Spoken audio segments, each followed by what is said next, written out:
नमस्कार। आप देख रहे हैं बुलंद आवाज पूजा सिंह के साथ। स्वागत है आप सभी का आज के इस नए वीडियो में। दोस्तों, बात करेंगे बसपा के बारे में, बसपा सुप्रीमो मायावती के बारे में, बसपा की प्लानिंग के बारे में। सबसे पहले एक अपडेट आप लोगों के साथ ये शेयर करना है कि 22 फरवरी को बसपा सुप्रीमो मायावती ने एक बड़ी बैठक बुलाई है। आप कह सकते हैं कि राष्ट्र स्तरीय बैठक है। सभी राज्यों से जो उनके प्रभारी हैं और जितने भी और पदाधिकारी हैं दूसरे, उन सबको बुलाया गया है।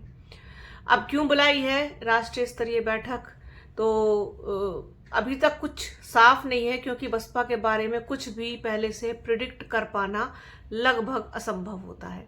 लेकिन 15 मार्च मान्यवर कांशीराम साहब की जयंती है, उससे जोड़ करके देखा जा रहा है। हो सकता है कि जयंती के कार्यक्रम के लिए ही कोई निर्देश देने के लिए, गाइडलाइंस जारी करने के लिए, गाइडेंस देने के लिए सबको बुलाया जा रहा हो कि किस स्तर पर ये कार्यक्रम होना है। हालांकि अभी कुछ भी क्लियर नहीं है, तो इसलिए इसको सिर्फ कयास ही माना जा रहा है।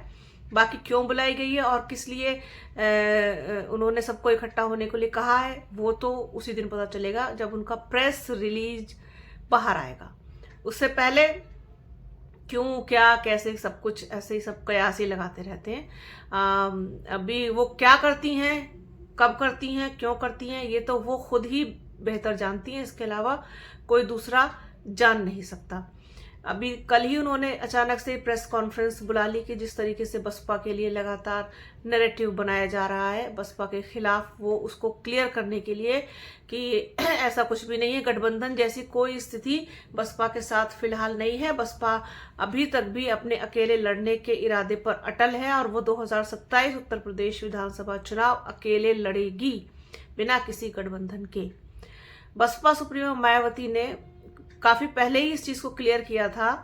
उन्होंने अपनी तरफ से जो बात रखी थी वो ये थी कि बसपा को गठबंधन का नुकसान होता है, बसपा का वोट ट्रांसफर हो जाता है, लेकिन जो दूसरी पार्टी है उसका वोट बसपा के कैंडिडेट को नहीं मिलता है। ये कहना था बसपा सुप्रीमो मायावती का। अब ऐसा वो क्यों कह रही हैं, इस पर अभी तक वो क्यों टिकी हुई है, ये चीज अभी तक क्लियर नहीं हुई है। क्योंकि अगर आप इतिहास उठा के देखें तो गठबंधन का बसपा को कभी भी नुकसान नहीं हुआ है। इतिहास अगर आप खंगालेंगे तो 93 से आप याद कीजिए कि समाजवादी पार्टी के साथ मिलकर के गठबंधन की सरकार बनाई, फिर भारतीय जनता पार्टी के साथ मिलकर के सरकार बनाई, मुख्यमंत्री बनी। हाँ, एक बार 2007 में पूर्ण बहुमत की सरकार बसपा की बनी है। उसके बाद आप ये देखिए कि जब अकेले लड़ने का फैसला किया तो फिर बसपा के हाथ कुछ नहीं आया। लेकिन 2019 में समाजवादी पार्टी के साथ गठबंधन किया, 10 सांसद को मिले। अब 24 में उन्होंने अकेले लड़ा, आप देख लीजिए क्या स्थिति हुई, शून्य पर आ गई बसपा। 2022 में किस तरीके से आप देखिए कि किया, अकेले लड़ी, क्या मिला, कुछ भी नहीं मिला, शून्य रहा। एक विधायक उमाशंकर सिंह, वो भी खुद के बलबूते पर, क्योंकि उस इलाके में, उस जगह पर उनकी कितनी एक मजबूती है वो बताने की जरूरत नहीं है, आप सभी को पता है।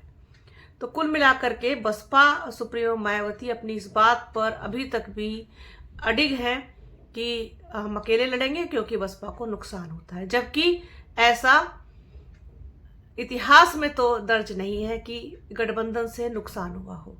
और जो प्रेजेंट सिनेरियो है इसमें तो गठबंधन और भी ज्यादा अब जरूरी हो गया है, क्योंकि बसपा की जो राष्ट्रीय पार्टी होने का टैग है वो कहीं ना कहीं उसके ऊपर एक खतरे की तलवार लटक रही है। अगर वोट परसेंटेज नहीं बढ़ा तो फिर वो टैग भी छीन सकता है।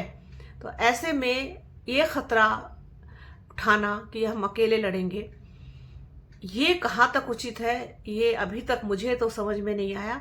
बाकी मैं और पढ़ूंगी, जानूंगी, जो राजनीतिक विशेषज्ञ हैं उनके साथ सलाह करूंगी, बात करूंगी, उनसे और जानकारी लूंगी, क्योंकि मेरी जितनी जानकारी है मुझे ये खतरा ही लगता है, एक तरीके का रिस्क है, बहुत बड़ा रिस्क है। क्योंकि आपके पास फिर 5 साल कम हो जाएंगे और 5 साल आपको फिर मतलब इंतजार ही करना पड़ेगा। और विपक्ष में भी अगर बैठना है तो फिर एक मजबूत विपक्ष होकर के तो कम से कम बैठना चाहिए, कम से कम एक सम्मान के साथ तो बैठना ही चाहिए। मेरा ऐसा अपना एक ओपिनियन है। बाकी आप लोग क्या सोचते हैं इस बारे में कि बसपा को गठबंधन में जाना चाहिए या नहीं जाना चाहिए? अकेले लड़ने का फैसला बसपा सुप्रीमो मायावती का कितना सही है, कितना गलत है, ये आप लोग भी कमेंट में प्लीज जरूर बताइएगा, जिससे कि मैं एक निष्कर्ष निकाल पाऊं और उस पर फिर वीडियो करूं, आप लोगों के साथ फिर एक चर्चा करूं, बात करूं। क्योंकि जिस तरीके से अभी सभी लोग बसपा के लिए एक सॉफ्ट कॉर्नर लेके चल रहे हैं, चाहे वो असदुद्दीन ओवैसी की पार्टी हो या फिर अखिलेश यादव खुद समाजवादी पार्टी या फिर कांग्रेस की तो हमेशा से इच्छा रही है बसपा सुप्रीमो मायावती बसपा के साथ आने की। इसके अलावा ओवैसी की पार्टी के जो प्रदेश अध्यक्ष हैं वो भी साफ कह चुके हैं कि हम इंटरेस्टेड हैं बसपा के साथ। और फिर जो अखिलेश यादव हैं वो भी कहीं से कहीं तक भी ऐसा कुछ फिलहाल जो अभी का है उनके लोगों ने क्या कहा था 2024 में वो एक अलग चीज है, लेकिन जहां तक अखिलेश यादव देख पा रहे हैं वो चीज मुझे लगता है कि बसपा के साथ आने की उनकी भी कहीं ना कहीं एक होगी, क्योंकि बसपा के बिना बात बनेगी नहीं किसी की भी, और बसपा की बात भी नहीं बनेगी गठबंधन के बिना, जहां तक मुझे लगता है। तो कुल मिलाकर के अभी अपने पत्ते नहीं खोल रही है बसपा सुप्रीमो मायावती जो है, मुझे लगता है कि सबको अभी वॉच कर रही है, सबको देख रही है, क्योंकि अभी समय है और बहुत सारी चीजें अभी आगे होनी बाकी हैं। अभी समीक्षा, बूथ स्तर तक पहुंचना, जो SIR में वोटर लिस्ट का काम है वो होना, कि बसपा के वोटर्स जो हैं उनकी किसी तरीके से संख्या कम नहीं होनी चाहिए, उस पर भी नजर बनाए रखने को कहा है बसपा सुप्रीमो मायावती ने। लगातार वो अपनी हर मीटिंग में कह रही हैं।